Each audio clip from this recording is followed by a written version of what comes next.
Olá, alunos do Clique Ideia, tudo bem com vocês? Hoje vamos embarcar numa viagem diferente. Vamos conhecer o Coliseu.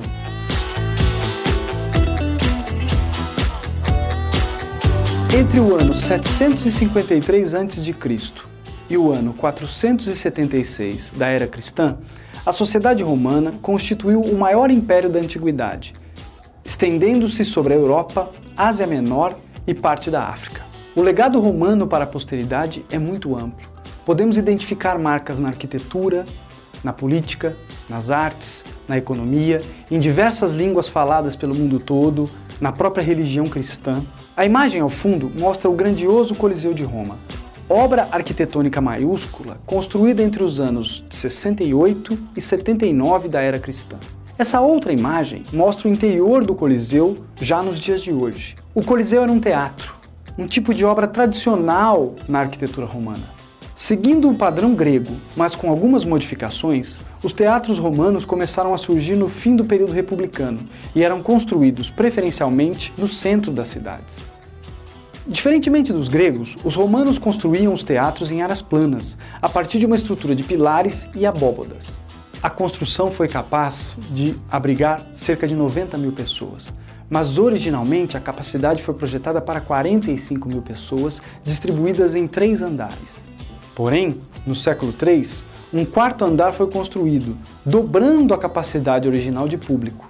O anfiteatro funcionou até o século VI da Era Cristã, ou seja, uma grande longevidade. Alguns dos principais eventos que ocorriam nesse espaço eram os combates entre gladiadores. Normalmente, os gladiadores eram escravos, caso por exemplo de Espartacus, ou prisioneiros de guerra treinados em escolas especiais de lutas, as chamadas ludus gladiatórios. Conta-se que ao adentrarem a arena, os gladiadores, ao passarem defronte o imperador, o saudavam com a célebre frase: Ave César, os que vão morrer te saúdam. Nos combates que se seguiam, os gladiadores se enfrentavam portando armas diferentes dos seus combatentes. Durante a luta, o combatente derrotado implorava benevolência, estendendo a mão esquerda na direção do estrado oficial. Em resposta, caso o organizador respondesse com o polegar voltado para baixo, o combatente deveria ser morto com um golpe final. Se por outro lado o organizador virasse o polegar para cima, o combatente teria a benevolência e permaneceria vivo para uma próxima batalha. Nos intervalos entre os combates, era comum a oferta de prêmios às pessoas presentes, geralmente comida ou moedas ofertadas pelos próprios imperadores. E quando o evento se encerrava, escravos eram incumbidos de limpar a arena, utilizando ganchos para retirar os cadáveres.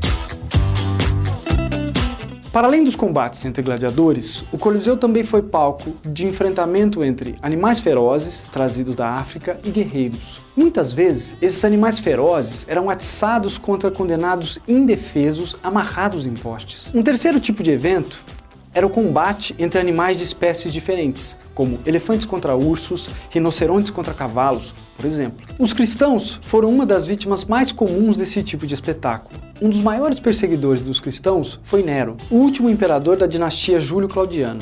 Nero levou milhares de cristãos à morte por crucificação, pena comum na época, destinada sobretudo a ladrões e criminosos. O imperador também condenou cristãos a torturas, fogueiras e espetáculos em locais como o Coliseu, onde os réus eram devorados vivos por animais ferozes enquanto o público se divertia.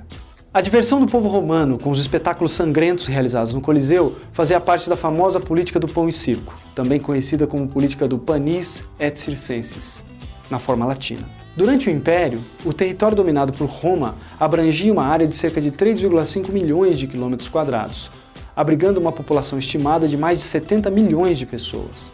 O centro desse grandioso império era a cidade de Roma, que no século II da Era Cristã já contava com aproximadamente 1 milhão de pessoas. Vale lembrar que a grande maioria da população romana era absolutamente pobre, sem mínimas condições de vida, habitando principalmente as ruas daquela cidade.